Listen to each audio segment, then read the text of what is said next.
Hi everyone, good afternoon, good morning, whatever time it is in the world where you are. Thank you so much for joining us today for the second of the Social Sciences and Humanities Open webinars. Today we are here to talk about all things reviewing, peer reviewing specifically. So just to briefly introduce ourselves before we get going. So my name is Ashby. I'm the publisher of Social Sciences and Humanities Open, which means I kind of look after the behind the scenes stuff. And I'm joined today by Carley-Jane Stanton, who's our managing editor. So she is the first person who sees all of the manuscripts submitted to the journal and sort of works a lot with our peer review processes. So just to briefly kind of give you a quick overview of what we're planning on talking about today. So we're really here to provide a kind of introductory overview to peer review for those people who are less familiar with what peer review entails, what to do when you are asked to undertake a peer review, and really how to start getting involved in that process. So we've got some slides which we'll go through. That will probably take us about 40 minutes, thereabouts. We won't answer questions while we do the presentation, but please feel free to submit those during the presentation, and we will come to those at the end, and we'll go through anything that we haven't covered as part of the presentation. So hopefully that's clear. Just to start us off, I am going to do a quick poll just to get a sense of who you all are today, because we can't see you. It's a strange thing about giving a webinar. I can only see CJ here. So just to get a sense really of where you were all at in your kind of peer review careers, if you will. So the question is, and I'll just launch the poll now, what is your level of familiarity with reviewing? So you've got a few answers that you can choose from. You've never peer reviewed before. You've supported a peer, your supervisor or another colleague with a peer review. You've done one or two independently. You're a bit more experienced. You've done sort of, in the region of 3 to 10, or you've done far more than that. So if you I'll give you sort of 30 seconds to take a moment to answer that poll. And I realize we've gone in quite quickly, so people may still be joining us. So hopefully we'll get some answers at this point. And it's worth just clarifying as well that we are talking about peer reviewing today. So if you're here by any chance to talk about systematic reviews, meta-analyses, any of those kinds of things, that's not what we're covering today. This is really about the process of acting as a peer reviewer for other people's manuscripts. It is aimed at providing you with the beginner steps, what to do as a sort of new starter. So hopefully anyone who is really you're aware we are talking more foundation level. Okay, I'm going to end the poll. Okay, so it's a bit of a mix. So quite a few people, just over a third of people, have never peer reviewed. Great. I think a couple of people have supported a supervisor, and then a sort of even split between sort of 1 to 2 and then 3 to 10, about quarter each, and a few experienced reviewers. Fantastic. All right, well, thank you all so much for that. It's really helpful for us to know just who we're talking to, so we can neither, not teach our grandmothers to suck eggs, as the saying goes. That was probably a very English-specific one. I apologize for that. So I'm just going to share my slides now, so just bear with me 1 second, and that will open up. Okay. So hopefully you can all see that. We disappear at this point, so you can only hear our voices, but we will come back when we do the questions so you can see our faces again. Okay, so again, just to recap the agenda, we're going to be talking today an introduction to peer review, why it matters, why it's used in academia, how to do a peer review, so what you should actually do when you get invited to review a manuscript by a journal. And then lastly, how to get involved with peer review, because that is a challenge I think a lot of kind of junior scholars in particular struggle with, breaking into that peer review circle. You'll find once you're in that you may want to get out, but nonetheless, we will provide you with the best tips. Okay, so starting at the beginning, what is peer review? How does it work? So peer review is basically considered to be the gold standard in assessing the quality and reliability and impact, in some cases, of manuscripts and research submitted to academic journals. So the editors of academic journals will use peer review as a way of evaluating the work that is submitted to their journal in order to allow them to decide which work they should publish. It's worth clarifying that most journals nowadays operate a two-step process in peer review. So there is an initial stage, which we still call peer review, but is kind of the in-house review, if you will, in which the editors of the journal will make an initial assessment as to the quality of the work submitted. So quite a few manuscripts will be rejected at an early stage because they don't fit the aims and scope of the journal, because they don't meet a quality standard, or for a range of other reasons, including ethical problems and those sorts of things, that ultimately mean that the paper will not succeed at peer review. The remainder are then sent out to what is more precisely called external peer review, in which independent scholars that are not affiliated particularly, although they may be journal board members, are asked to review and provide an objective set of feedback comments on a manuscript. They will make a recommendation to the editor, usually along the lines of accept, reject, or revise. So the editor's job, or one of the main parts of an editor's job, is identifying peer reviewers. And there are lots of different ways they do that. So normally when an editor is appointed to a journal, one of the reasons that you kind of look for senior researchers to lead journals is in part because of their knowledge of the subject area, but it is also because they have generally a very good overview of researchers in the field and a very extensive network, which helps to facilitate peer review. So that's one mechanism by which peer reviewers are identified for your work. Journals then have editorial or review boards, which is a group of people who have volunteered their services for the journal, and they've usually agreed to do a number of reviews for the journal each year. They tend to be quite senior scholars in the field. Now, journals vary a little bit as to their approach on this. So some journals only use their board to do reviewing. Others use a mix of independent people and people affiliated with a board. And the latter, I would say, is by far the most common. So if you haven't got people who are suitable for a manuscript beyond that, one of the ways that editors will look for reviewers is to look at the reference lists in submitted manuscripts. So they will go through and they will see the kind of key works that are cited in that area, particularly the ones that are most closely aligned with the research question, and they will see if those people are appropriate for reviewing that work. They'll also be doing a little bit of a check for a conflict of interest, because obviously in peer review, part of the key idea is that it is objective in as far as possible. So if people are at the same institution or they're clearly part of the same research project, then generally they would be considered to have a conflict of interest, and therefore they are not appropriate for reviewing that piece of work. Then we get into other kind of mechanisms for identifying reviewers. So keyword searches are common. So people use specialist research databases such as Scopus or the Web of Science, or sometimes even just Google Scholar to help identify people that might be relevant and qualified to look at the work. Then there's reviewer recommendation tools. So these are developed often by publishers to help identify people using algorithm software to sort of source names of people who have done comparable publications in the past, who have links to the journals, and essentially making a recommendation as to the suitability of someone to review a paper. That's very helpful, particularly if you have a very broad journal as an editor, where you may not know kind of who is the best person to ask in all of the different subdisciplines that your journal covers. There are then also volunteer reviewer lists, so people can volunteer to review with journals, and lots of publishers have schemes to enable this. So if you're interested in reviewing with a particular journal, there are ways of sort of putting yourself forward, and that can be a place that an editor looks.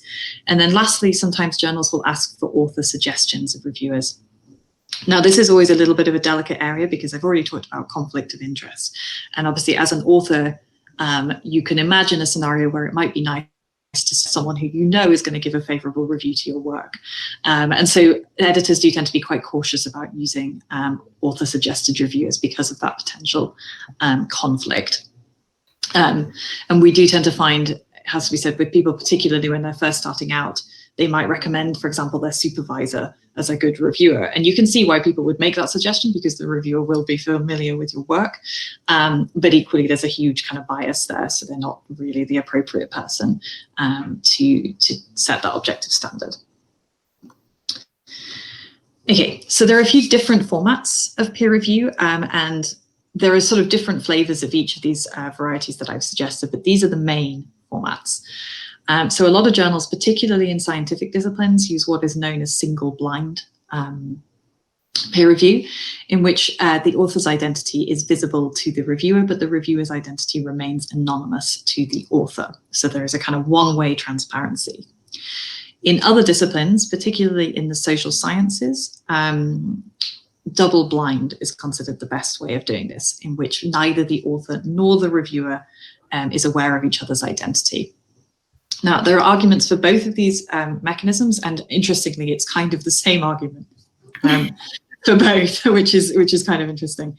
But essentially, double blind, the chief reason that people argue this is that it avoids kind of any risk of bias, or if there are potentially sort of pressures that might be put upon a reviewer or an author by knowing who the reviewer is. So for example, if you as a younger scholar were reviewing the paper of a very senior person who had like a lot of control over funding, for example, then you might feel that you needed to give a favorable review because they would have some influence over your career. So by keeping it anonymous, you kind of minimize that risk. And obviously, hopefully everybody behaves in an ethical manner and wouldn't feel that was the case, but this avoids the risk. The other model, which is really more of a recent development, and there are lots of different ways that this is being tested, and I won't go into too much detail about it, but open peer review is essentially a model in which everybody knows who everybody is. So there is no concealment of anybody's identity. Now, sometimes this is done when it's just within the journal process. So when the paper is actually published, it's the name of the reviewer is not going to be published alongside the paper. In other cases, it is. Sometimes even the review is published alongside it, and sometimes it's post-publication review. But the journals will make it very clear which format that they use, and that should be available in any guide for authors that is provided on the journal homepage. Okay. So as a last point, I'm guessing as you're all here today, you're interested in reviewing, but why should you as a researcher be interested in reviewing manuscripts? And there's lots of different motivations for why people choose to do this, but fundamentally, one of the key reasons is really that peer review has been determined to be the best standard for reviewing manuscripts in order to determine the quality of that work. But it is a reciprocal process. So if you are submitting your work to a journal, then people will volunteer to review your work. And therefore, I guess part of the sort of expectation is that you will in turn review others' work, thus providing service to the community and reviewing work in turn. Beyond that, there are some personal advantages to reviewing, and we do appreciate that for reviewers it is a significant amount of time that they commit, and therefore that has to be taken into account as to how much reviewing you are prepared to do. But it does provide you with insights into new research. A lot of people feedback that helping others improve their papers is kind of critical in helping them to improve their own writing skills, to improving the way that they structure their own research papers, and so learning a lot as they go through the process.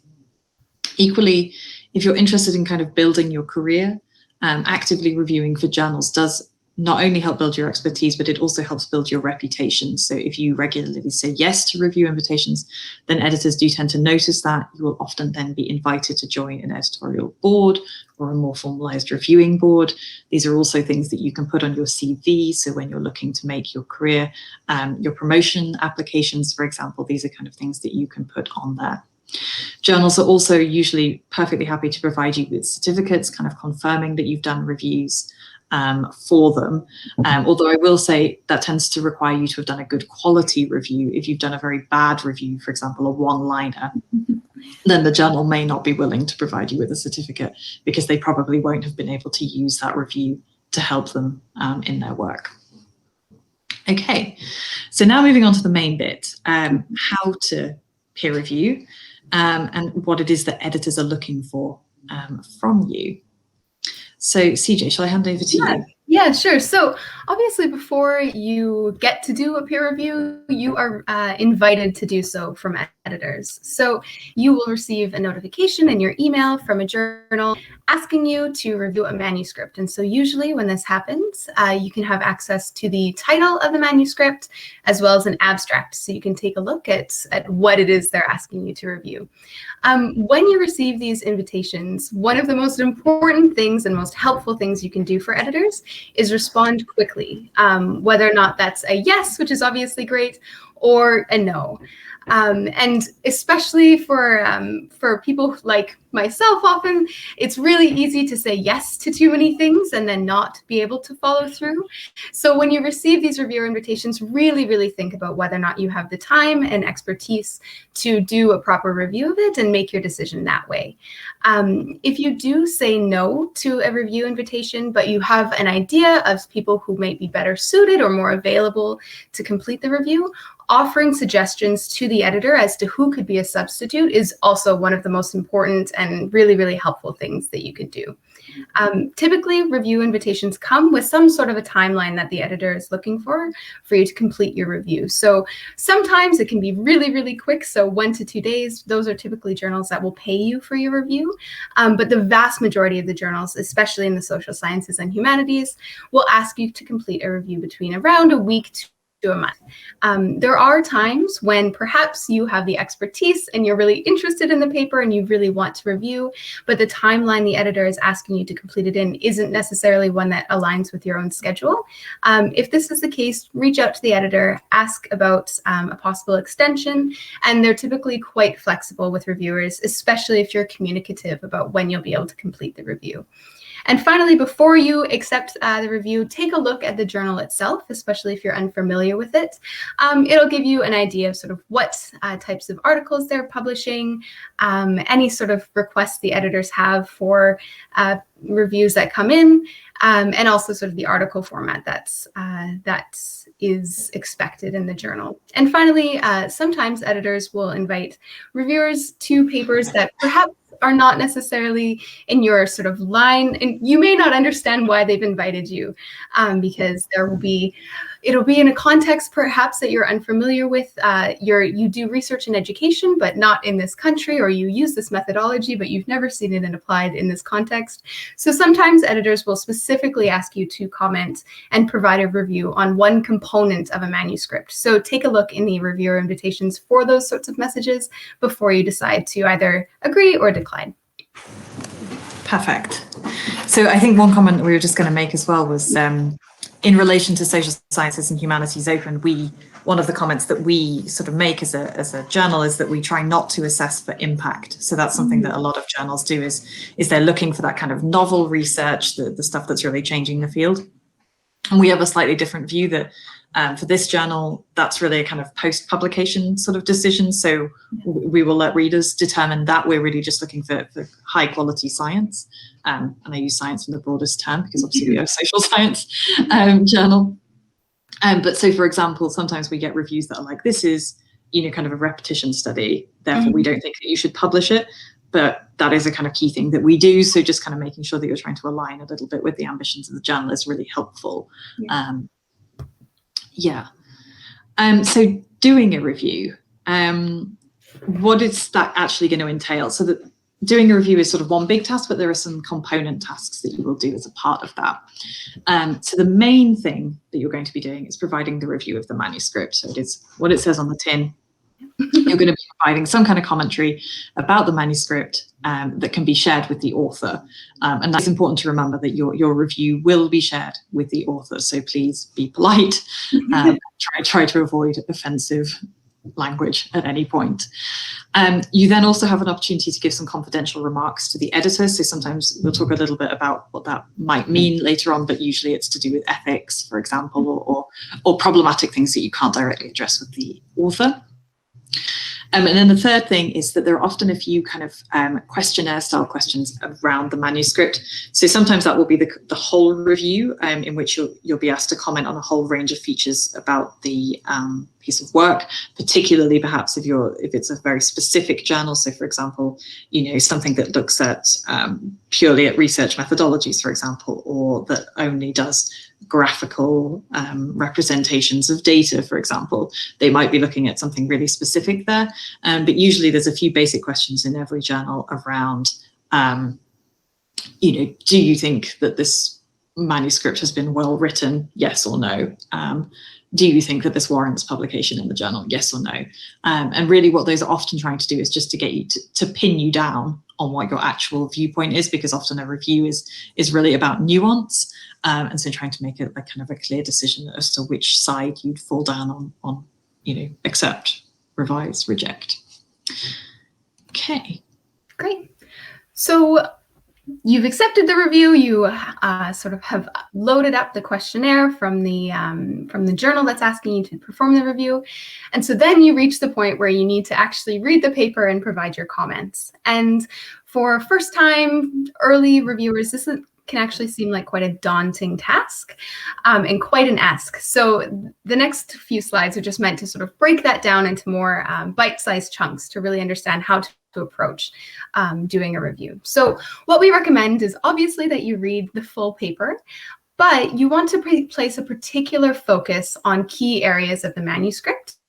So the introduction, including the research questions, the methodology, and the finding, to make sure that you're able to identify any major issues that might come up. So when you are first reading the paper, it's really, really helpful to keep a note of whether or not you can very clearly identify the aims of the paper, including the research questions. If you're able to identify where the data came from and if it's sufficient to answer those questions, and as well if the findings and conclusions are aligned with and justified given the analysis and given the data. So you also want to consider sort of whether or not the work is relevant, interesting, and original. And obviously, as Lauren said, this can depend on sort of what the aims and scope of the journal are. You also want to make sure that it's up to date in the sort of literature that it's citing, that it has sort of key citations and references that are really important to the field. You want to make sure that those are within there. You want to make sure that it's well written broadly so that you're able to understand what the author is telling you. And you want to make sure that figures and data are represented accurately, clearly, and not unnecessary, like that there's not a million figures that are unnecessary in there to bulk up the paper. And ultimately, you're wanting to make sure that this is interesting, relevant, analytical, and also credible. So sometimes when you're doing this, you can come across some major issues in the paper. So what we mean by major problems is typically in the methodology section. You'll find that there may be issues with the sampling techniques used, in that they are not sufficient for the sort of methods that they are choosing. There might be issues with their controls that they've used. They might be using methods that perhaps were acceptable in 1940, but since we have the field has moved on, and perhaps they need to do a bit more reading in methodology to sort of catch themselves up. And then in quantitative research, you might find that, or qualitative research, I'm sorry, you might find that authors are not using their data analytically enough, and they're not applying appropriate sort of coding techniques and being transparent about the conclusions that they're claiming.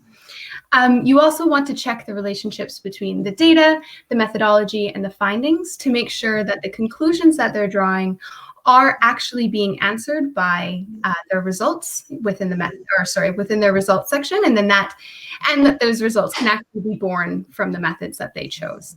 So while you're looking for these major issues, obviously, sometimes these things come up. Authors can miss things. They can forget to cite the paper from 2011 instead of the 1945 one.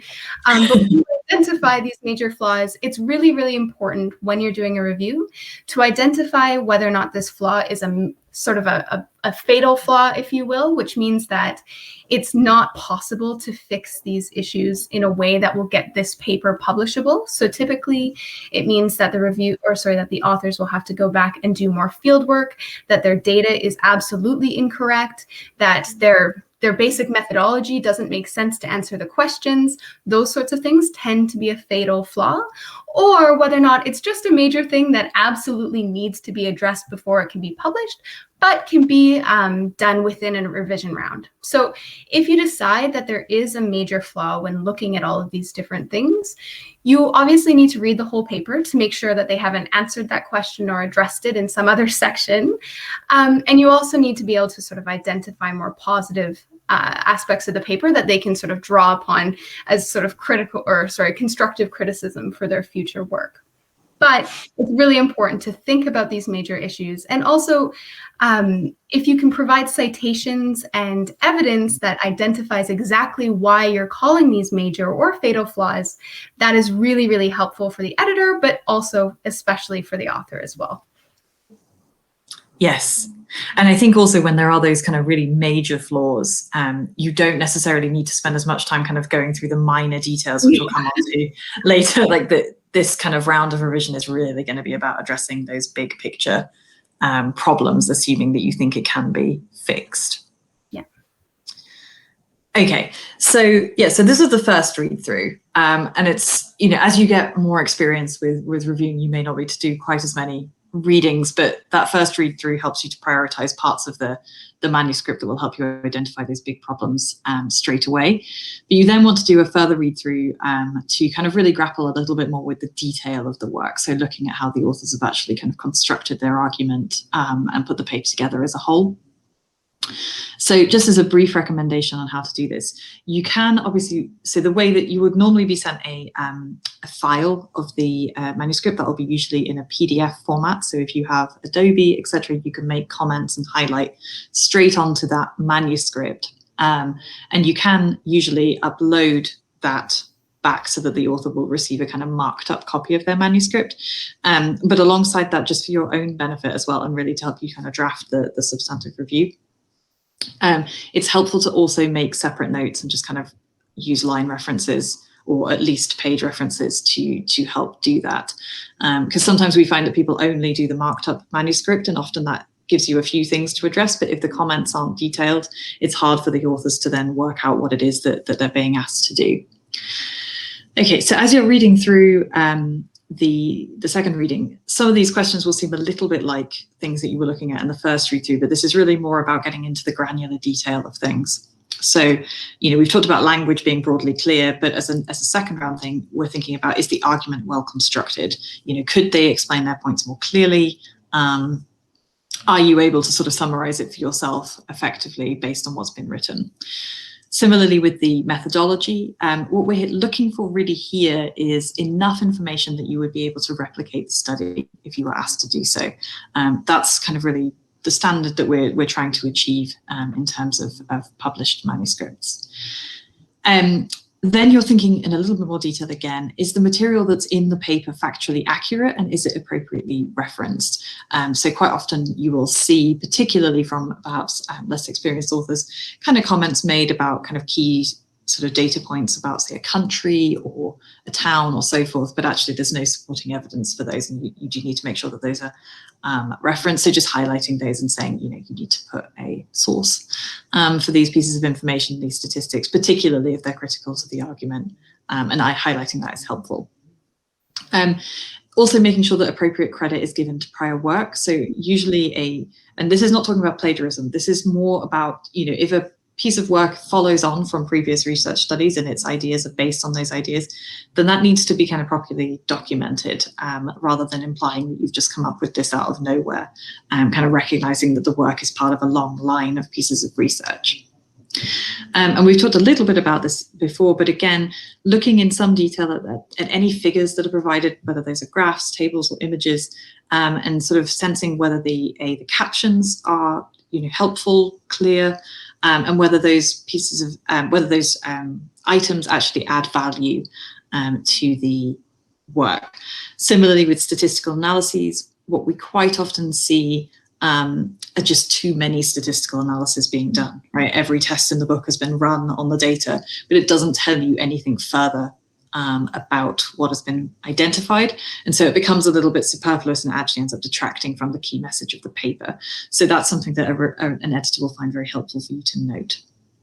And then a few comments about some of what we would call as publishers like the metadata around an article. So is the title sensibly written? Is it well written? Is it clear? Titles are really important. We always talk about this in author workshops, but we maybe don't talk about it as much from the kind of reviewer editor perspective, but this is something you can really help authors with, because titles are crucial to papers being found once they actually get published. If your title has no bearing on the content of the paper, it's not helpful for readers. Similarly, keywords, if they've put strange keywords or overly generic keywords, like this is an education paper instead of just written education, school, that's not going to tell you very much for anyone who's an educational researcher. It puts it in a big category, but let's try and pin that down.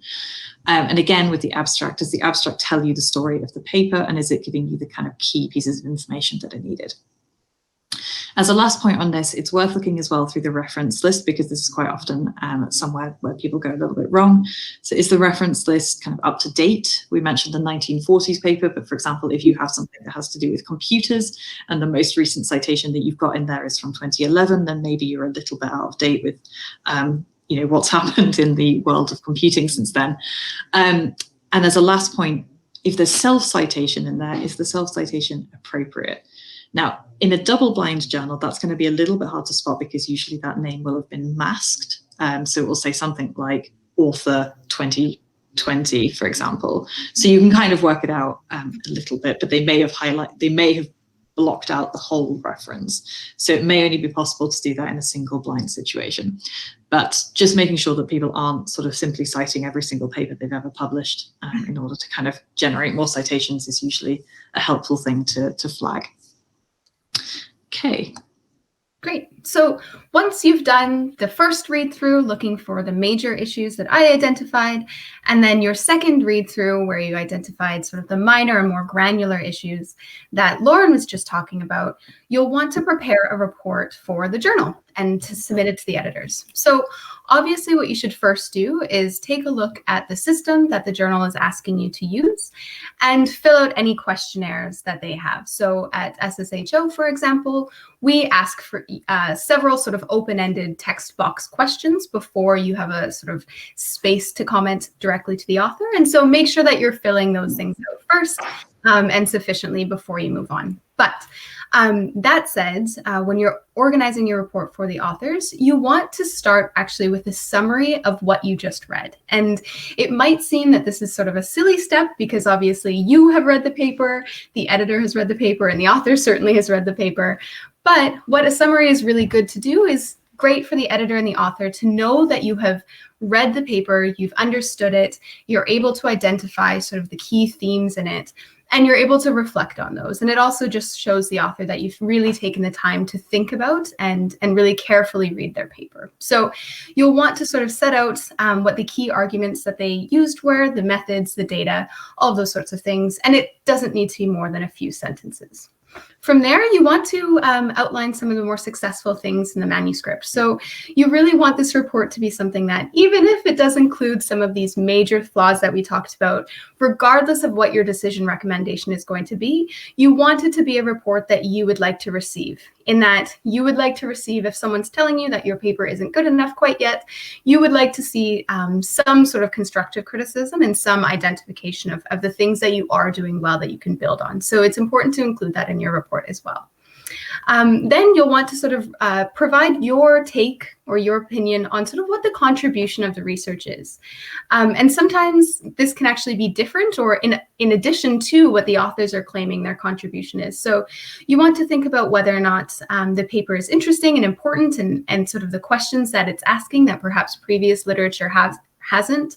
And you want to sort of answer whether or not the methods are suitable and about sort of the interpretation of the results and whether or not their conclusions contributed to the literature and to the academic debates in your field.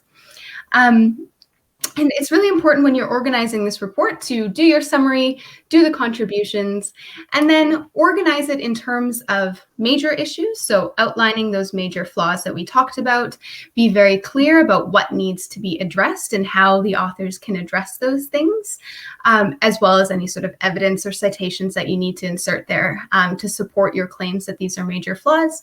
And then later go into the minor issues. So as Lauren said, the minor issues can be sort of in a list format in your report for the authors, or you can attach a marked up document for things like typographical errors and corrections and clarifications of figures. But overall, it's really, really, really important that your report to authors in particular is not just a one-liner saying, this paper is really good, great work, I loved it, or the opposite. This work is terrible and so are you. Those sorts of reports are really, really unhelpful. And so making sure that your report is substantive and has quite a bit of information and quite a bit of detail into the paper that you read is one way that you're helping editors, but you're also being really, really helpful and clear for the authors as well. I think one of the worst things a reviewer can do is say they'll do a review, then be really, really late with it, and then provide you with a one-line a one-line comment, because this just puts the journal in such a difficult situation. It would have been much better to say no, frankly, up front. But yeah, also making sure that your comments are consistent with your comments to the editor are consistent with your comments to the author, so that the editor isn't stuck with the situation of being like, although this review appears to say everything is perfect, actually I'm rejecting your paper, because that puts the editor in a very difficult position. And that's often where we kind of get sort of author pushback, because it's unclear to them what it actually is that they've done wrong. And the editor can't share those confidential remarks because they are confidential. Oh, sorry, Lauren. Oh, I've gone twice, sorry. I keep forgetting we can both do it. So a brief note on language. It's worth bearing in mind, most of, the journals that we're talking about are all published in English, but obviously only a proportion of these people have English as their first or even second language. What reviewers are not being asked to do is to do a language edit or to review the quality of the language. Usually the editor will have looked at that, and they probably will have decided that the standard that has been reached is kind of good enough that we can assess the scientific quality of a paper and look at actually what's in the paper. But that further language editing will be sourced. It's perfectly acceptable to make a comment saying there are language issues and this needs to be addressed in further rounds, but don't try and correct every single thing, because apart from anything, it will take a lot of your time, and ultimately the paper may well be rejected anyway. So try and keep that in proportion. If there are sort of general issues in terms of occasional typos, but the language is generally good, it's perfectly good, helpful to highlight those with a line reference. But again, it doesn't need to be an area of focus. You don't need to go through line by line. The main thing is kind of just pointing out where clarity of meaning can be improved, and really only highlighting kind of grammatical and spelling errors if they are specific enough to obscure the meaning. So I'm trying to make a distinction, perhaps not very articulately, between really substantive language issues where the paper is just incomprehensible because it's not clearly in clear enough English, versus smaller areas where you could just improve the clarity to just help the flow or the meaning of the paper. Going back to the point about, not everybody's first language is English, make sure that your own language is clear when you're giving feedback. That's really helpful, because, if there's ambiguity in your review, it can be very difficult for authors to then know what to do. So we do get quite a lot of comments sort of as a publisher where people are unsure what is being asked of them. And that may result in further feedback queries to you, or guesses or misinterpretations, and then it kind of makes the whole process a bit more complicated. So just trying to be clear yourself is really helpful. Great. So before we were talking about organizing your report, and those are the comments that are presented to the author of the manuscript. But as we've talked about, you're also given an opportunity when doing a review to provide confidential comments strictly to the editor. So these are comments that the author of the manuscript is not going to see. So what this section is for is to let the editor know, first of all, actually, about your decision. So whether or not you're suggesting the article is rejected, has major revisions, minor revisions, or to be accepted, though for the most part, first round sort of submissions are hardly ever accepted straight away. So usually it's a reject or a revision decision. So tell the editor that, as well as your supporting reasoning. It's also a space to let the editor know if you have ethical concerns about the paper. And Lauren will talk a little bit more about that later. But broadly, if you are worried about things about ethical improvement, or approval by the institution of the author, or if you're concerned about data being identifiable of participants and those sorts of things. You may also want to provide additional comments to the editor that you feel like you can't share directly to the author, but be wary that the author is not seeing those, so it might be difficult to sort of justify your review recommendation if the majority of your comments are to the editor. So what the editor comments are not for is to sort of insult the author and tell the editor how bad the paper was and things like that. Remember that someone is reading this on the other side of your computer screen, so even though they are confidential, it's best to sort of remain professional at all times and go into this sort of with kindness and an understanding that people are working under stress and are oftentimes early career researchers and things like that. So go in quite kindly. And also, it's really important not to provide, as Lauren was saying, provide a detailed review to the authors saying something that may be very inconsistent with the recommendation that you're providing to the editor confidentially, because this means that if you're telling the editor in private that the paper is really terrible and absolutely should never be published, but you're telling the author that it's fantastic, when the editor then has to reject the paper, it becomes very difficult for them to justify that decision because they're not able to forward the more critical comments you provided only to the editor onto the author. And also, it's not necessary to sort of copy and paste the author comments into the editor ones, because the editors will see both. So, perfect. So yeah, a few comments about ethics. There's going to be two angles to this. So one's in relation to the manuscript, and then one, so that's really like on the author side, and then I'm going to talk a little bit about you as a reviewer and the ethics that you need to observe there. So starting off with the manuscript, certainly at Elsevier, but this is true of certainly most of the big publishers and a lot of the other ones as well, plagiarism checks will have been run on papers before they reach you. However, that only allows for papers that have already been published. And also the editor may well have missed it. It is possible that they've missed it. So if you suspect plagiarism for whatever reason, it is helpful if you can report that to the editor, who can then investigate and check. One other thing that we see coming up quite often, which is kind of similar to plagiarism, but is more related to duplicate submissions, but it may be just similarities in papers by different authors. If you are an expert in a particular area, you're quite likely to get invited to review quite regularly by a cluster of journals. And you may find that you get invited to review the same paper by 2 journals. Now, that could be totally legitimate, because if a paper is rejected by one journal, then the author is allowed to take that on to another journal, and it may go out for peer review again. However, if you get those sort of on the same day, or before you finished your review of the first invitation that you got, then it's very likely that the author has submitted that paper twice, and that is not allowed. Because obviously, if you submit your work to multiple journals at the same time, and it is accepted by journals, then you may end up with 2 publications that are the same, which becomes plagiarism, which is why we don't really allow duplicate submission. The other thing that you're going to be looking for is the ethical considerations of the research conducted itself. So, for example, if a study involves human research, for example, particularly humans, children, takes place in a school, etc., have they sought the relevant approvals and permissions?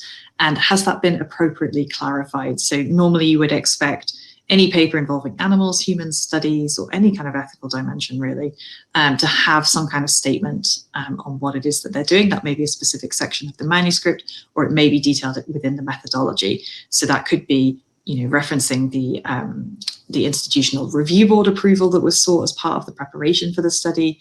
It could be a documentation of the particular measures that were taken to avoid any harm to humans or animals, for example. Those kinds of points.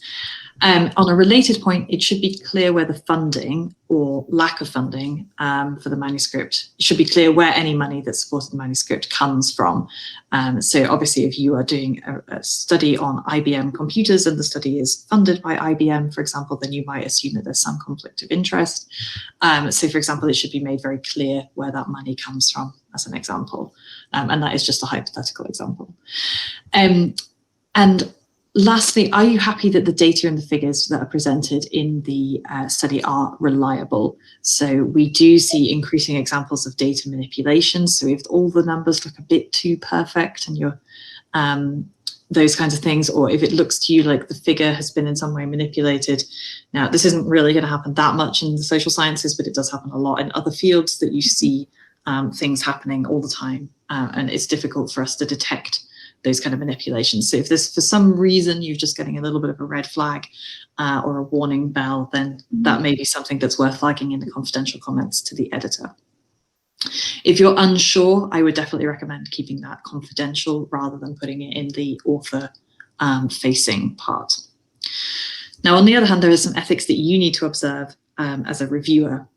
First of all, it's really important that you treat the review process as confidential unless it is a transparent review system, so your name and their name are going to be public the entire way through. But really, you shouldn't be talking about the work that you are reviewing. You shouldn't share that manuscript with other people, and you certainly shouldn't plagiarize that work. Obviously, plagiarism generally is not really okay, but it's a bit sneaky if you're doing it and then you reject a manuscript. That's obviously kind of particularly underhand. And I am sure none of you would ever do that, but we do see that happen sometimes, so I'm just saying it anyway. The other thing is, if you yourself feel that you may have a conflict of interest that affects your ability to deliver an objective review. So, for example, the editor might not know that you have a prior relationship with the author. That might mean that you don't feel that you can be fair, for example, or you have a very strong kind of theoretical bent in your work, which means that you are directly opposed to this person's approach, and therefore you cannot accept the validity of their work. For example, that would be a reason perhaps to not do that, or to do the review, but make it clear up front that that is your perspective. But I would probably discuss that with an editor before going ahead. And lastly, unfortunately, we see this more often than we would like. So just as authors sometimes overly self-cite, some reviewers use reviewing as an opportunity to ask authors to cite their work, whether or not that has any relation to the actual piece of research being done. So you sometimes see a review coming in with a list of 5 papers by the reviewer, which in a double-blind system really gives away who the reviewer is for a start. So that's not very helpful. But also, you should really only do that if it's absolutely essential. So literally, if you wrote the book on the topic and missing a reference to you kind of means that the paper has missed a kind of foundational step in that the evolution of that field of research, that would be appropriate, but otherwise, please treat that with extreme caution. Absolutely.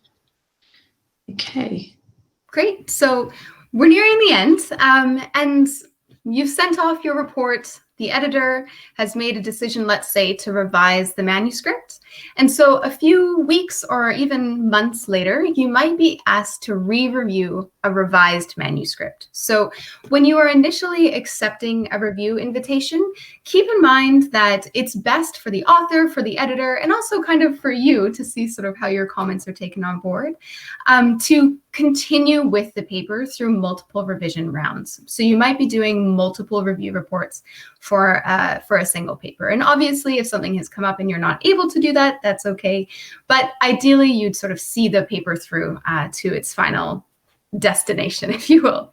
Yeah. So when you're asked to re-review a revised manuscript, the key thing that you're looking for is to see whether or not your comments of things that absolutely needed to be addressed, whether or not the author actually did those things. So you're not necessarily going to have to do a full summary of the paper again. You don't need to do that. But what you want to do is make sure that the author has taken into consideration your comments and has addressed them sufficiently. So the editor essentially wants to know whether or not the authors have done this well enough to move forward with publication, or if you think that there's still additional work to be done.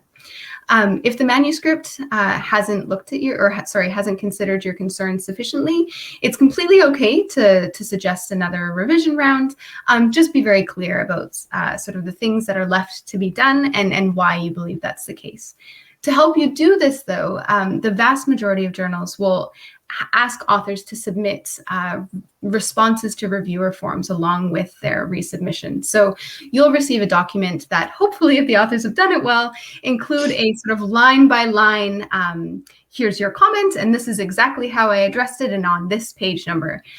Here's your theoretical comment, and here's a brief paragraph as to how I address those things. And so using those documents as a guide as you re-review a paper is really, really helpful for you, but also for the author, just in terms of making sure that everyone is clear about sort of what you said initially and how they've addressed it. So most of the time in a revision case, you'll either say, okay, no, like the major revisions I suggested are kind of addressed, but not entirely. So you'll submit to the editor another recommendation to revise, or you'll say, hey, they did a good job. Let's move forward with it and accept. Sometimes, though, especially when you identified major flaws in the first round of revision, you'll realize that while you believed it a few months ago that the manuscript showed promise, the revision sort of reveals that the authors are not necessarily able to address the comments sufficiently, that it would be ethical or good or to publish the article. And so in that case, perhaps your decision has changed and you think that the author should now be rejected on this manuscript. So if you do feel that the revisions are just insufficient and they won't be sufficient, it's okay to, in a revision round, recommend rejection, but you have to be very clear with the authors and with the editors in your reports why you think that's the case and provide sufficient evidence to support that. Yeah, that's always a difficult one because I think a lot of authors particularly assume that if you've been invited to revise that that's sort of a guarantee that you'll get published, but it's not. Yeah. And equally, I think reviewers sometimes feel that if they gave it a chance to revise, they should keep going until the paper is accepted. But actually, you know, this is a learning process for everybody. That's the point where we're iteratively improving work, and sometimes the outcome is going to be that, unfortunately, no.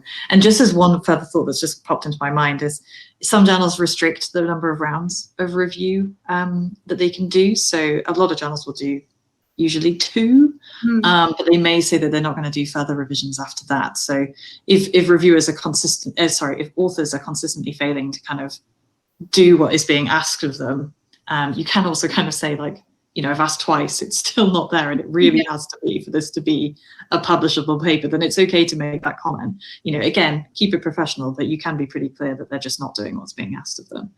And that's helpful to the editor so that they can decide whether to stop offering further opportunities to get it right. Okay, so as a last point in this section, when the editor makes a decision, so at each stage, whether it's that first round of review or whether it's the final decision, normally peer reviewers will receive a copy of the recommendation letter that's given to the author.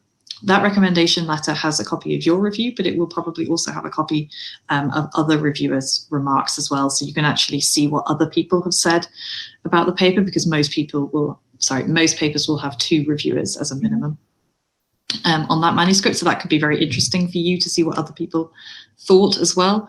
They may have had quite a different opinion to you. And what you may also find is that the editor may have made a different decision to the one that you recommended. Now, what you can't see is what other reviewers have recommended, and you can't see everything that's gone on behind the scenes. So generally, the editor's decision is considered final. Now, that's not an absolute comment, because sometimes there are times where you may want to kind of disagree, but in general, please assume that the editor's decision is the final decision, whether or not you agree with that outcome.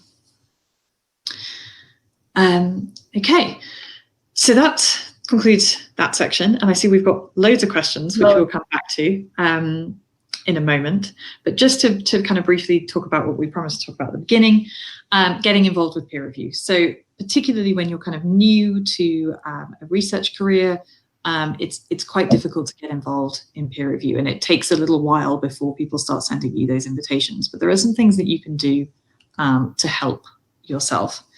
Now, the first one, unfortunately, is that publishing research is probably the single most effective way of getting yourself invited to review papers, because as you build your publication portfolio, that just provides more information about you, about your expertise. It demonstrates your kind of seniority in a field.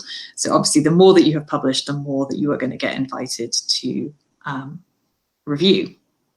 But as you are sort of starting to build that reputation, It's worth thinking about as a junior scholar, and this is not just for reviewing, but kind of for every aspect of your career. It's worth thinking about the tools that are available online to help you build your profile.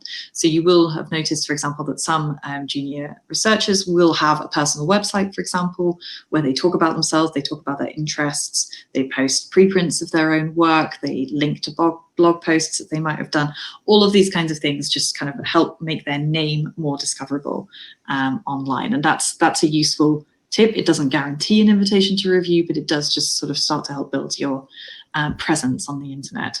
Now, obviously not everyone is comfortable with that, but there is a certain sort of degree to which being a researcher in the 21st century does mean that you have an online profile. So take advantage of those things. So for example, that could be a personal website, it could be social media, it could be an academia.edu type site. It could be making sure that your university's institutional page is kind of up to date for you. All of these things are really helpful in verifying who you are. So another thing that you can do is you can reach out directly to editors to volunteer. So if there's a journal that's really a core kind of title in your field that you've read a lot of work from, that you've cited a lot of work from, you may be looking to try and publish in that journal or have published in that journal. Reaching out to the editors to say, I'm interested in reviewing. Editors love this, and they will usually be very happy to do so. Providing a short CV is really useful so that they can understand that you are suitable and credible as a reviewer. And they will often ask you, if you haven't already, to set up an account on their reviewer system, because it's quite difficult if you get just sort of ad hoc emails kind of saying, hello, I'm here and I'm available to review, when they're actually going through the process of like finding reviewers. They may not remember that email, but they may remember your name if they search with their keywords, for example, and your name comes up, they're like, that person reached out to me. So just making sure that you're kind of using the systems to your advantage is helpful. Elsevier has something called the Reviewer Hub, which I have linked in a resource slide, which will come up in a moment, where you can specifically put your name forward to review for journals. So you can build a profile on there, and it documents your reviewer activity, but it also allows you to put your name forward alongside outlines of your expertise. So it's just a kind of systematic way of doing that ad hoc email. Now, as a particularly junior researcher, what we're increasingly discussing is when supervisors get invited to review, they're often a little bit overwhelmed and they may not have that much time to do the review themselves, but they can sometimes choose to do it in conjunction with one of their students or more junior members of staff. So that gives you a really good opportunity to kind of go through this review process and everything that we've just talked about with someone who is more experienced, who can help you to sort of make those decisions and make those comments really effectively. When you do that, what we do recommend is that you try and make sure you get the credit for that, not only because it's more transparent. If two people have been involved with a review, then it's helpful for the journal to understand that, but also then, if your senior professor has done sort of half the review, you've done the other half, if they can just send a note saying, by the way, my PhD student, my postdoctoral student, etc., supported me on this. This is their name. They've got an account. They did a really good job. Then that journal editor sees that you've been associated with a good quality review. They're likely to trust you and know that you're kind of a part of this department, that you've got the support of your peers, etc. And then lastly is another option, and this is perhaps a little bit more tenuous, but in certain fields there are increasingly numbers of these open journals that I talked about at the beginning, and some of those offer post-publication review opportunities, so you can kind of make commentary on papers that have met the minimum criteria of the journal. So for example, the Wellcome Trusters journal is a kind of open peer review format that is sort of publicly there, and therefore people are associated with their reviews online, and so that can be a way of seeing that. One other tool that I just want to mention is Publons, which some of you may have heard of. Publons is a kind of it's an independent tool. It's not related to Elsevier, but what they allow you to do is to kind of make a record of all of your reviewing activity transparently, and that's really helpful. So if you're very keen on reviewing, you can kind of document that activity and get some credit for that in a kind of public way. And a lot of editors will look on Publons to identify people who are working in the field, and we certainly have looked there, for example, to see about new reviewers or potentially people who might want to join a board because they obviously have a good interest in supporting journals. Okay, So a couple of resources. So a lot of what we've talked about today is covered in the Researcher Academy Certified Peer Reviewer course that Elsevier has. So I have provided a link here, and you will be able to access these slides as well via the page that you came, where you've joined the webinar from. We'll be putting the slides up after the talk, so you can click on that link from there. And then I referred to the Reviewer Hub a moment ago as well, where you can volunteer for particular journals as a reviewer. So again, I've provided the link there, and you can build a profile on there if you choose to. So that brings us to the end of our slide portion. So we're now going to turn to the questions from the audience, and I'm just going to end these slides so you can see our faces again. Hello. So very helpfully, Saffron, who's working behind the scenes here, has been filtering some of the questions. So things that we've covered. If you asked a question but we covered it in the thing, she's kind of removed that. So we won't be addressing questions that we covered in the talk, but we're going to go through these questions now. So I'll just read them out, and then we'll sort of take them in turn, I guess, or answer them together. Do we have more? Okay, so the first question is, do we have more workshops arranged? Not at this point, but we are sort of developing our program continuously. So we'll be looking at doing one roughly every quarter, I think would be, so every few months. So yes, we also have resources on the Social Sciences and Humanities website. So if that's something that you want to take a look at as well, we have got kind of archived versions of previous talks that we've done, as well as some resources that we've developed to support authors and reviewers on there. So take a look at that. Okay, some editors send a manuscript to some reviewers more than standard, i.e. more than 9 reviewers. Okay, so the question here is, sometimes an editor sends a paper to a lot of reviewers, and that makes it quite hard for you as an author to deal with the very many different opinions that have been given to you on your paper. That is really hard. Yeah, good question. This is kind of an author question, I guess, to some extent, as much as it's a reviewer question. So my answer is that you need to take on board all the feedback, and you still need to respond to it, but you ultimately need to decide your path. You're not going to be able to please everybody or make everyone agree on it, because that's just the nature of, well, life, frankly, but specifically also research. So I would kind of try and craft that path and just be really clear and balanced. Yeah.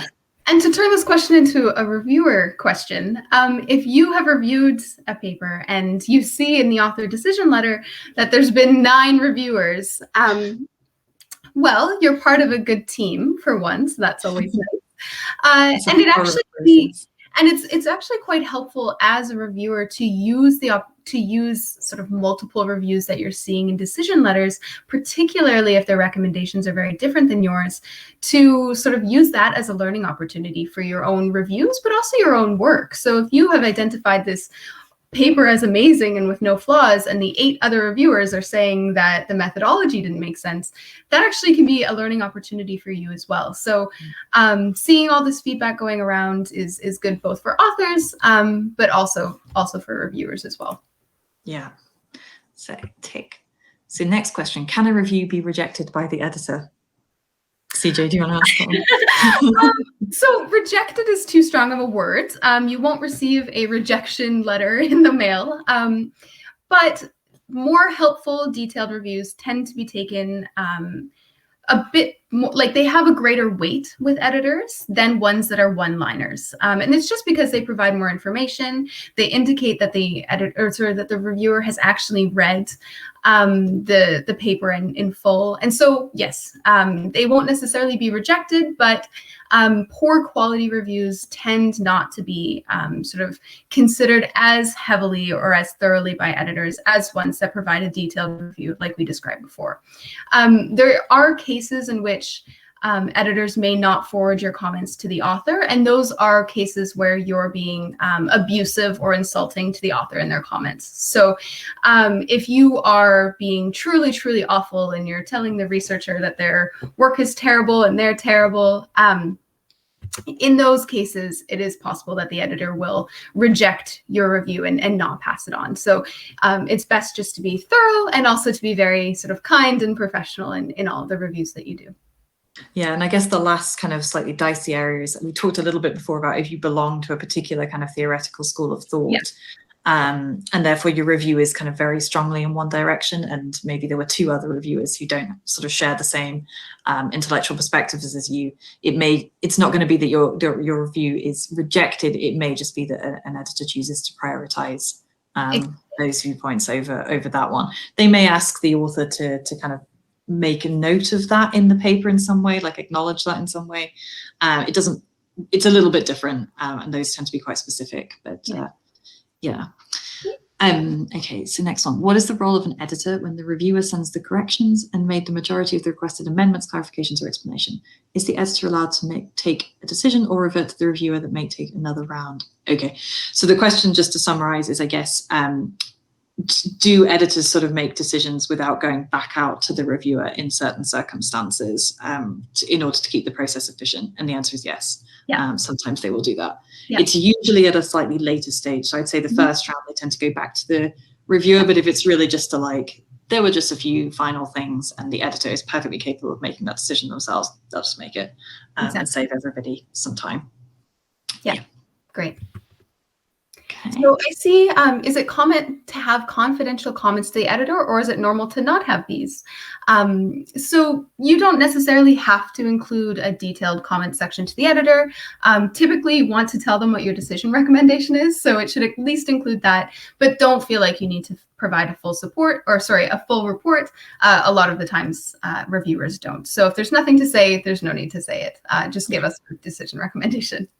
Yeah, and sometimes there may just be a separate question saying, what is your decision recommendation from the menu, in which case you don't need to put that in a confidential comment. Okay, is it common to get the question, how many reviews are you willing to perform, and what does that mean? So we have a similar question to that, but it's not exactly in that format. So our question is, are you prepared to review a further round of this paper?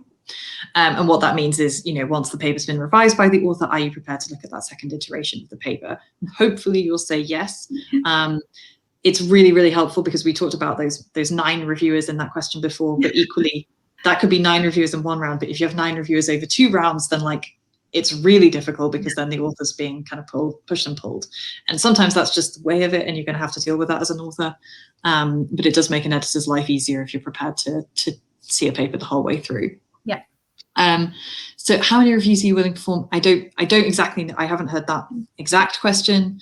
It could be a question that you ask someone as board member, because sometimes you would say, to be a board member, we ask that you do, 4, 5, 6 or more reviews for a journal in a year. Maybe they give you a free choice and then they just accommodate that.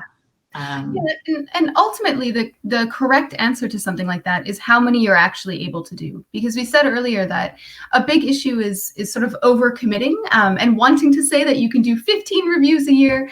But the correct answer is just the amount that you reasonably think that you can do, and being clear and communicative about your availability with editors. So yeah. We don't want people to feel resentful and overburdened. So if you feel the answer, you want to say 5, but you can only say 2, that's fine. But I don't think you won't often get that question. I think you'll just get review invitations that you have to decline. Also, if you're busy, it's worth saying this a lot. If you review for a journal and you're going to be away or you're going to be really busy, you can usually mark your account on that journal system to say, I'm not free. And then editors just can't invite you. And that will save everyone some time. Okay, I usually review papers with a lot of typing and spelling errors or poor quality writing. I try to focus on the main ideas, but it's hard to not get bothered by that. And I sometimes feel like a spell checker.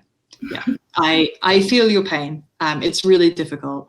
And there are some statistics that show that if papers are sort of written poorly, then generally they're just way more likely to get a rejection decision.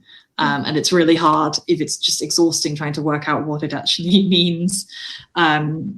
Yeah, I'd say if you feel that the paper is too poor quality and that the meaning is just too obscured by the quality of the language, I would say to the editor that maybe your feedback is that this paper just needs further work on the English before you can reasonably assess it. The editor may say, yes, fine, but for whatever reason, please could you just give me a bit more insight, in which case all I can say is please try your best to look past it. Yeah, because otherwise you end up being a language editor, and that is a very time-consuming job, which nobody expects reviewers to do. So I don't know if that helps, but hopefully a little bit. Great. So the next question is about sort of clarifying what we mean in terms of qualitative study and needing more than an author's opinion. I think that this is quite a lengthy answer. So we'll briefly say that you need to make sure that the results and discussion in qualitative papers are born out of methods and analysis that are robust. So you might be looking for things like triangulation. You might be looking for a quite detailed methodology in terms of how they've coded it. So have they used this grounded theory? Are they doing a content analysis? If so, sort of what were the codes and the themes that they were looking for? You're looking for detail as opposed to just a method section that says, this is qualitative, and then a bunch of results. You need to really be able to see sort of how they got to that opinion. But if you're unsure about sort of what the standards are for qualitative studies, then it might be that you need to do a little bit more research before you're able to actually assess that as a peer reviewer. Yeah, there are a couple of guides available in terms of like what to look for in qualitative studies. So if you look at the journal, we haven't got the link to this here, but if you look at the journal Computers in Education, on the homepage there's a link to how best to prepare a qualitative study as an author, but it's obviously just kind of the inverse as a reviewer that you're looking for. So someone's asked an interesting question. Aside from journal-specific requirements and practices, is there any kind of coordination or regulatory structure in place that defines journal review publishing standards that is general to all journal sites? So the answer is a kind of yes. So there's an organization, sorry, I cannot speak this afternoon, an organization called the Committee on Publication Ethics, or COPE to those in the biz. And most journals, certainly at Elsevier, are sort of signatories to their code of practice. And so while this doesn't necessarily specifically relate to peer review, it does mean that kind of ethical issues on the journal, and certainly the way that the journal is presented in terms of transparency about who's involved and how the peer review process works and these kinds of things have to be documented in a certain sort of way on the journal site. And when ethical issues sort of occur, so for example, plagiarism or author disputes or whatever it might be, those have to be dealt with in accordance with the practices set out by COPE. And they're also sort of a body that you can refer to if you have a particular issue. So that's a website that you can look at there. But no, so there's no laws around peer review. It's worth being clear that this is not a legal structure, but it is a kind of best practice structure. Great. Certainly. Okay. So the next question is, if a paper has two main components, so this question person asks, so for example, a food-based nutrition intervention and a clinical disease, and when you only have expertise on one element of the paper, should you accept or decline the review? It depends. So if you're unsure, always reach out to the editor. You can email them and say, I only know about nutrition. I have no idea about this disease. What do you think? Or I am only familiar with this method. I have no idea about this context. And reach out to them, and they'll be able to assess whether or not that is sufficient to make a decision. Because oftentimes, especially with quite interdisciplinary work, editors will actually have to sort of piece together expertise across multiple reviewers. And so there might be sort of a method to the madness about you being invited. And so if it's not indicated in the letter sort of why you've been asked, and you're unsure, indicate to the editor that you're unsure, and ask them if you think that that's sufficient. And it's also very helpful to include that in your report to remind the editor and the author of your expertise. Yeah. So is that one, I think?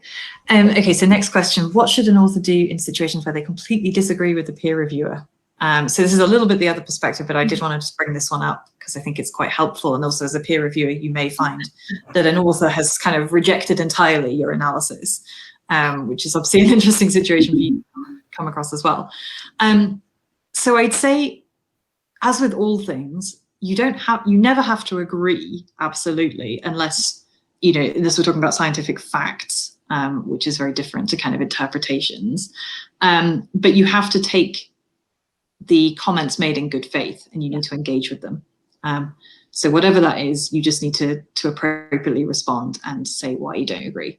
And I would approach that also with humility, because in general, people have done this, they have given their time, they are trying to help you. So don't just kind of say they're an idiot, they don't know what they're talking about, I'm ignoring everything they say. Because frankly, if you respond like that in either way, as a reviewer or as an author, the editor will tend to kind of start to discount your input a little bit more, because, we are all humans kind of dealing with this. And if people are kind of conflictual, insulting, you just tend to have a lot less time for that, frankly.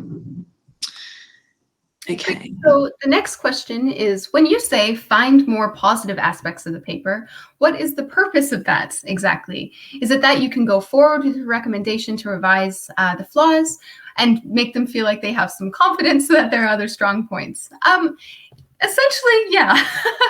really, I think we're all as academics, we're used to receiving a lot of critical comments on our work, and it's really hard to receive that information, especially if you're identifying major flaws. So it makes authors feel a lot more capable and a lot more willing to go through the reviews and take your feedback on board if you're able to identify some strengths in it. So it really is about creating a culture of reviewing that is very rigorous, that is quite analytical and critical, but constructively critical, and also kind and generous in these reviews as well. So it's really about creating a culture of professionality, about support, and about knowledge development and researcher development as well. So that is essentially the reason to provide positive feedback as well, and some confidence for authors as well, especially if you're delivering bad news as well. It's all part of that compliment sandwich thing.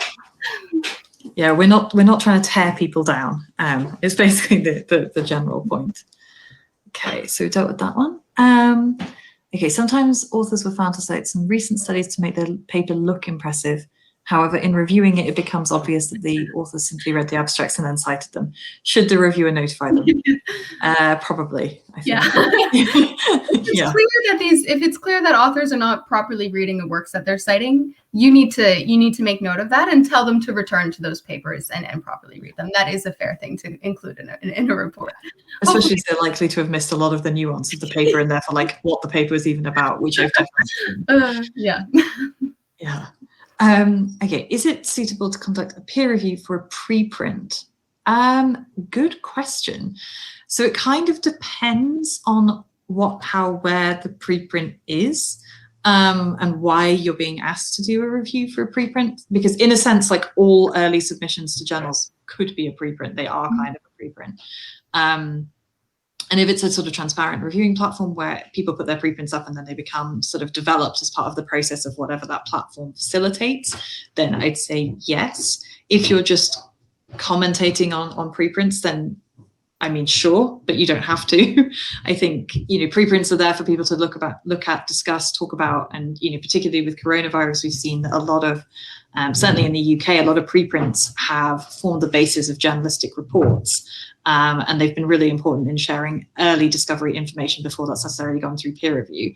And there are different arguments as to whether it's a good or a bad thing, but in general, it means that a lot of people can access and review and think about the material that's being put forward. So I'd say broadly speaking, if research is out there, it's supposed to be discussed, it's supposed to be commentated on as we all work towards better knowledge. So kind of a yes, but probably, consider the platform, forum, etc. for suitability. Great. So the next question is, sometimes we hesitate to reply instantly yes, given the challenge to meet a deadline for a review due to other engagement or assignments. Can we ask for a longer duration to complete the review? Absolutely yes. So if you have said yes to a paper and you're still able to do the review, or even if you're not and you just need more time, send an email to the editorial office of the journal. You'll come across a friendly managing editor like me who will more likely than not absolutely give you an extension of the deadline according to your needs.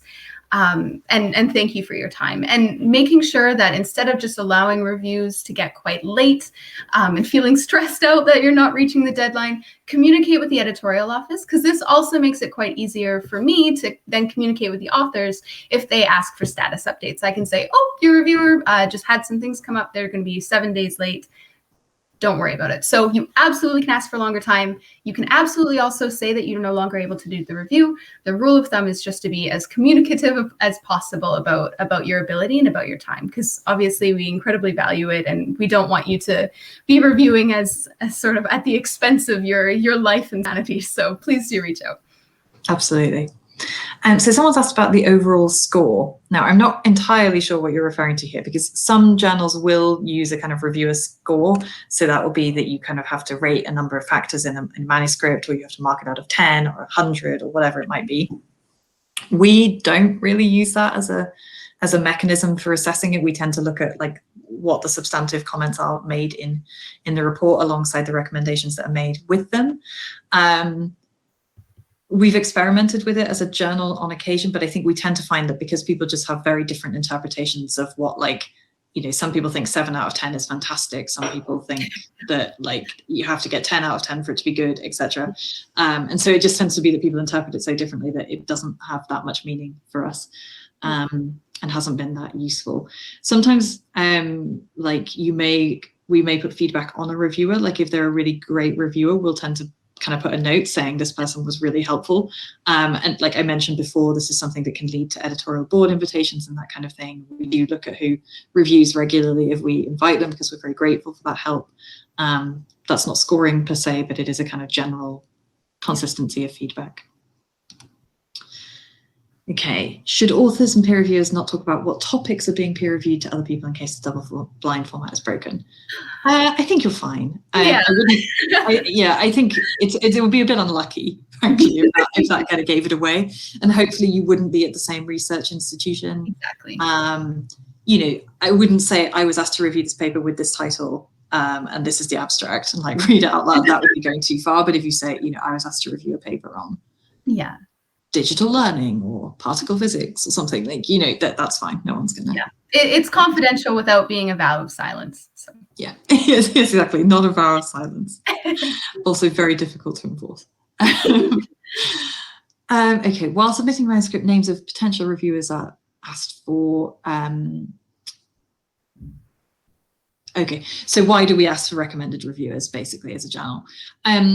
So frankly, it's quite difficult to find reviewers. Sometimes we go through a lot of invitations. So often if your manuscript is taking a long time to come through peer review at a journal, it's because they cannot find a peer reviewer, frankly.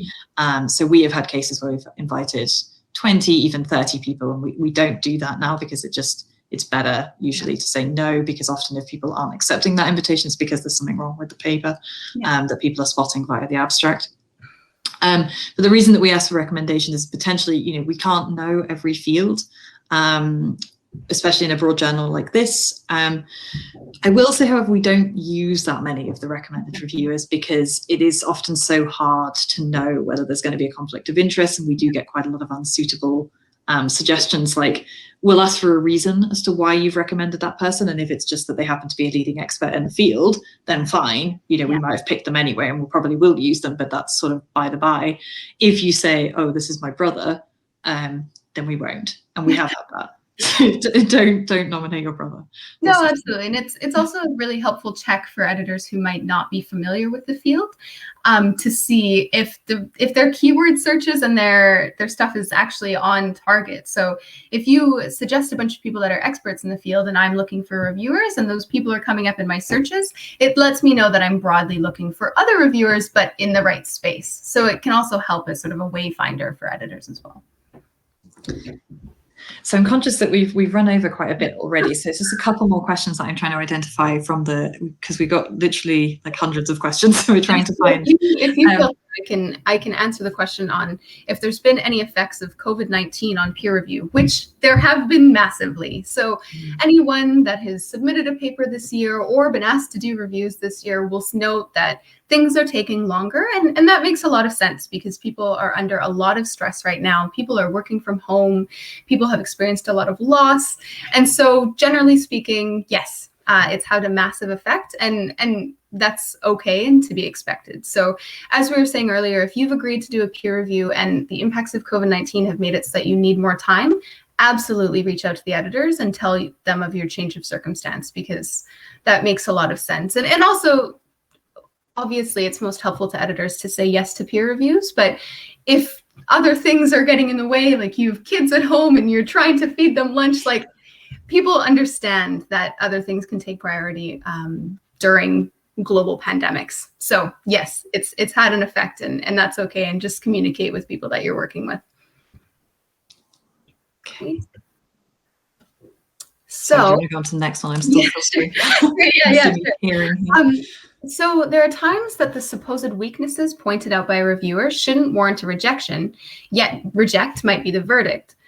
Will it be ethical for the author then to appeal to the editor for reconsideration? If no, what would you suggest is the best way for the author to handle such a situation? So you can reach out to the editor. This is, again, more of an author question than a reviewer question. So you can reach out to the editor and ask them to reconsider. You have to keep in mind that, generally speaking, the editor's decision is considered final. So you don't necessarily need to... they might not change their mind and go for another round of review or reconsider that decision, but you can reach out to them as long as you're doing so, again, in a professional way. What we would also recommend is really taking that feedback to heart and really considering how you could possibly improve your paper, and then you can always submit to other journals. So if your paper has been rejected at a journal, but you've received feedback for that and you've reached out to the editor and they're like, now this decision's final, take that work into, or take that feedback into account, and you can sort of revise your paper and keep going with it. So rejection doesn't necessarily mean a rejection from anywhere. It just might be the wrong fit for the journal or the wrong fit for that editor. Okay, I think I filtered. Great. Reasonably effectively. Should I? Yeah, great. So yeah. Okay. So is there any provision for authors to appeal to the editor when authors can't agree with the reviewer's comments? It happens sometimes as a reviewer chosen is not actually an expert. So if you receive, as an author, if you receive a bunch of comments from a reviewer that you really fundamentally disagree with, or that you just don't feel like you can actually address, you can reach out to your editor and ask them what the best path to address these comments might be. And the editor has read your paper, the editor has made the decision, and so they're the person that's actually best suited to guide you through the process of addressing those questions. Mm-hmm. And if you're quite clear to the editor that you do have some reservations about the questions, or sorry, about the review, that will sort of feed into their decision-making when you submit your revision. So yes, you can reach out to the editor, ask them for their advice, and they'll usually guide you in a way that will be helpful to address those questions or those reviewer comments. Yeah, sometimes reviewers do make mistakes with papers as well. Like, it is not impossible, but you should, again, humility and professionalism are kind of the watchwords. Yeah. Can I include review activity in my academic CV? Yes, absolutely. So some places actually, we get a lot of requests for certificates as a publisher. It varies by country, but certain countries, their universities seem to like that kind of formal recognition of the review work that you do. Some universities obviously make allowances in schedules for you to do peer reviewing and that kind of academic service work. And again, obviously that's use of your time, but just generally speaking, yes, absolutely. Yeah. So and you should. Yeah, do it. Get credit for it. So when I was a PhD, this is the question, not about me. So when I was a PhD student, some of my lecturers told me that if I use the trendy or new program to analyze the data, the reviewers will accept my papers earlier. Is it true? No, not necessarily. No. In fact, if you're using a program that is not standard across the field, or that's so new that there's not a lot of work being done on it, it actually could, like, don't use the program that is appropriate for you to do your methods. But new programs, in my sort of opinion, would probably slow things down a little bit more, because it's harder to find reviewers who are familiar with and have expertise in that program. So don't worry about it. Just pick the methods and the tools that you need to answer your questions appropriately and that you feel you're very comfortable with. And don't worry about that affecting your reviews. Yeah, I'd say anything that's trendy for the sake of trendy probably is actually going to be a disadvantage to you, because experimental research design of any kind usually involves very laborious stuff because people don't know exactly what they're dealing with, so they want to be extra careful.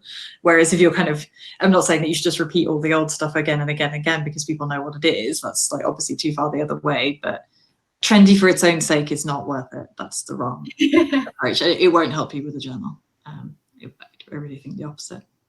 Okay, so in the peer review team, is there a statistician?